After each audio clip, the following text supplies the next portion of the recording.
بسم اللہ الرحمن الرحیم۔ السلام علیکم ناظرین، امید ہے آپ سب خیریت سے ہوں گے۔ اللہ پاک آپ سب کو اپنی خیریت اور عافیت میں رکھے۔ ہماری آج کی ویڈیو ہمارا سب سے پسندیدہ پھل سٹرابیری پر بنائی گئی ہے۔ سٹرابیری کھانا اسلام میں حرام ہے۔ سٹرابیری جہنم کا پھل ہے، اور جہنم کا پھل کیسے حلال ہو سکتا ہے؟ اس لیے ہم اس پھل کو نہیں کھا سکتے۔ اس طرح کی باتیں ہر طرف آج کل آپ سب کو سننے کو مل رہی ہوں گی، اور ہر کوئی یہ بات بہت زیادہ پھیلا رہا ہے، اور یہ بات بہت زیادہ پھیل چکی ہے۔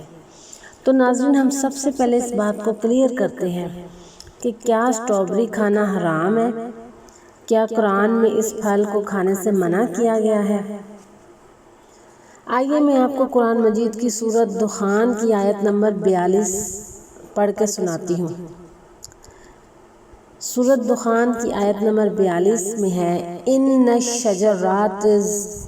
شجرات الزقوم طعام الاسیم، بلا شبہ تھور کا درخت گناہ گار کا کھانا ہے۔ زقوم کیا ہے؟ قرآن مجید میں زقوم کا ذکر 3 مرتبہ کیا گیا ہے۔ ایک بار اسے شجر ممنوع بھی کہا گیا ہے۔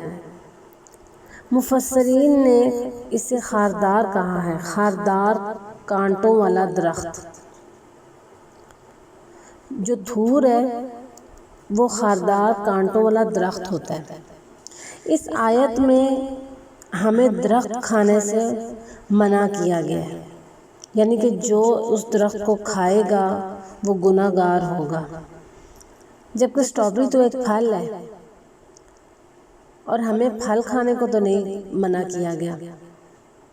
تو یہاں پر ہر طرف لوگوں نے زقوم کو سٹرابیری سے تشبیہ دے دی اور کہا ہے کہ اس پھل کو کھانا حرام ہے۔ ہمیں کبھی بھی سنی سنائی باتوں پر یقین نہیں کرنا چاہیے۔ سنت اور حدیث کیا کہہ رہی ہے، ہمیں اپنے مفسرین سے اس بات کو کلیئر کر لینا چاہیے پہلے، اور پھر اس بات کو آگے فارورڈ کرنا چاہیے۔ ناظرین، سٹرابیری کے تو بہت سے فائدے ہیں۔ یہ پھل تو جسمانی صحت کے لیے بہت مفید ہے۔ وٹامن سی اس میں وافر مقدار میں پایا جاتا ہے، اور طبی ماہرین کے مطابق سٹرابیری وٹامن سی کا حصول کا بہترین ذریعہ ہے۔ اس کے معنی وہ نہیں ہو سکتے جو کہ عربی والے زقوم کے ہیں، اور جو لوگ اس کو زقوم کہہ رہے ہیں وہ غلط ہے، اور اس کا جہنمی پھل ہونا کسی دلیل میں نہیں ہے۔ فقہا کے نزدیک اس کو کھانا حرام نہیں ہے، اس لیے ہمیں ہر چیز کی پہلے اچھی طرح چھان بین کر لینی چاہیے، پھر اس بات کو پھیلانا چاہیے۔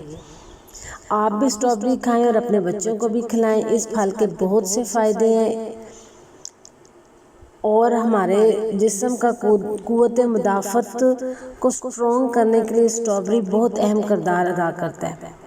اگر میری ویڈیو آپ کو پسند آئے تو لائک اور شیئر ضرور کیجیے گا، تاکہ جو لوگ غلط فہمی کا شکار ہیں ان کی غلط فہمی دور ہو جائے۔